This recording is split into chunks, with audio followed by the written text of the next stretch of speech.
The title Miss Universe goes to Fatima Bosch.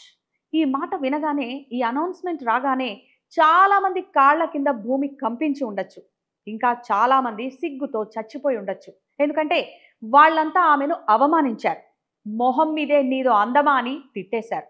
లక్షల మంది టీవీలో చూస్తుండగా అత్యంత ఘోరంగా నిందించారు. వాళ్ళ గూబ గుయ్యమనేలా, ఇంకెవరినైనా తక్కువ అంచనా వేయాలంటే ఒకటికి 100 సార్లు ఆలోచించేలా, ఇంకెవరినైనా తిట్టాలంటే వెన్నులో వణుకు పుట్టేలా వాళ్ల ముందే వాళ్ళు చూస్తుండగానే మిస్ యూనివర్స్ టైటిల్ గెలుచుకుంది. తనకున్న లోపాలను, వ్యాధులను లెఫ్ట్ లెగ్తో తన్నేసి, నా సంకల్పం ముందు, నా ఆత్మవిశ్వాసం ముందు మీరెంత అని సగర్వంగా తలెత్తుకుంది. ఫాతిమా బాష్కు చిన్నప్పటి నుంచే స్లెక్సియా, ఏడిహెచ్డి అనే వ్యాధి ఉంది. ఈ వ్యాధి వల్ల సరిగా మాట్లాడలేదు, అంటే తడబడుతూ మాట్లాడుతుంది. ఒక చోట కుదురుగా కూర్చొని చదవలేని మానసిక సమస్య ఆమెది.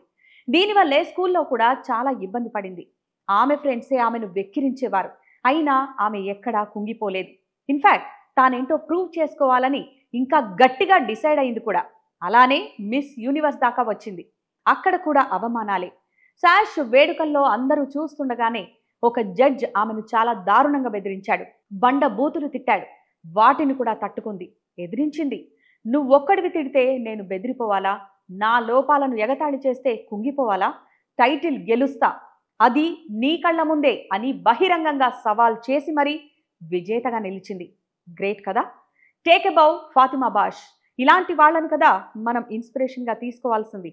కష్టాలు వస్తే రాని, ఎన్ని సమస్యలైనా ఎదురవని, రాని చూసుకుందాం అని తొడగొట్టి నిలబడదాం, మనమేంటో చూపిద్దాం.